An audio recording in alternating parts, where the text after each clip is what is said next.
Hello, dear traders. Last week was not as eventful as the previous one for the stock market. Back then, stock indexes notched the best performance since November 2020. Nevertheless, there were some positive movements as well. US stocks managed to demonstrate a weekly rise. The main bearish factor for stocks turned out to be the Fed's hawkish stance rather than geopolitical tensions. Therefore, the central bank's policy decisions continue to greatly influence the equity market. And this week, investors are anticipating the release of the US GDP data and the non-farm payrolls report for March. Watch this video review and find out the main highlights of the stock market, and feel free to leave your feedback. Jerome Powell's comments undermined the bull run in the stock market last week. The Fed chair pointed out that the regulator would hike the key rate by 50 basis points at the next meetings because of a gallop in inflation. As a result, stocks nosedived immediately. Optimism also waned considerably after the Fed downgraded its economic outlook. However, investors calmed down quite fast after Powell's aggressive comments. The main stock indexes managed to recoup losses. Besides, their decline was rather modest. Overall, the stock market is gradually stabilizing. Traders' reaction to the war in Ukraine is not so sharp. In addition, there have been no major changes there, so market participants are slowly but surely getting used to the new reality. A new round of negotiations between Russia and Ukraine started on March 29 in Istanbul, which improved market sentiment. Geopolitical uncertainty may hinder the prospects of economic recovery. To this end, the stock market will remain sensitive to news about the crisis in Ukraine. As for the main stock indexes, they ended the week in the black. The Dow Jones gained 0.4%. Analysts believe that the index will continue to rise steadily. And nevertheless, investors are wary of the current market situation, and this is why they are actively revising their portfolios. As the rule, investors think that by adding bonds and shares to their portfolios, they will be able to offset losses. Stocks are up at a time of market optimism, while bonds rise amid market uncertainty. However, this smart strategy is not an opinion on the option sometimes.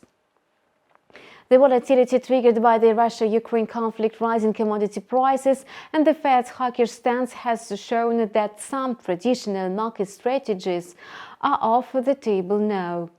When it comes to futures, traders are factoring in 200 basis points in cumulative hikes by the end of the year. Besides, monetary policy tightening is a bearish factor for stocks.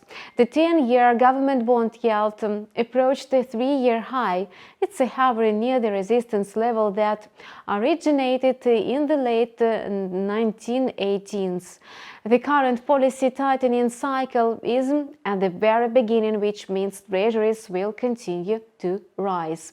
Economists pay attention to the fact that the US 5 and 30 yield curve briefly inverted for the first time since 2006, and this might be a sign of a recession.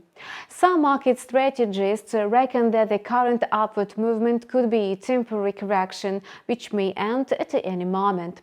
Despite the fact that stocks have been recovering for some time, they have not yet reached the February highs. The S&P 500 index also climbed higher last week. Judging by its trajectory of bulls gaining momentum, the index managed to consolidate above the 4,500 level. In the coming sessions, the index will try to break through the resistance area of 4,570 and 4,600 points. If its attempt is crowned with a success, the S&P 500 will have a great chance to start a long-term rally instead of a temporary rebound. If this scenario comes true, the index may reach 4,700 points, a high of December 2021. After that, it's likely to rise higher. In the short term, the stock market looks overbought. Weekly and monthly results remain negative. It prevents stocks from cementing the current rally. The high-tech NASDAQ also added gains thanks to tech stocks. It jumped by 1.3% on March 28, with the S&P 500 and the Dow growing by 0.7% and by 0.3%, respectively.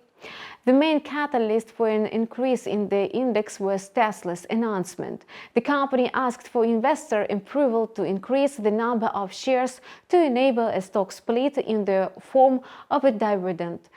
Tesla stock soared by 8% following this news. The board of directors approved the proposal.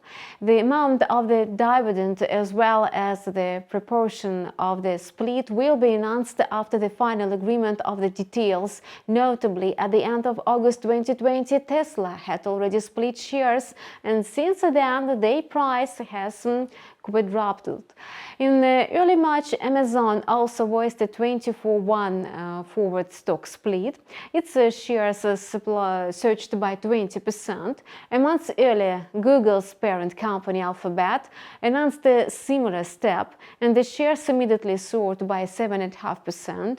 Even now, they are 3% higher than before the split was announced. And that's all for now. Keep close tabs on the latest market events with the InstaForex TV channel, subscribe to our channel, and do not miss new video reviews. And see you soon.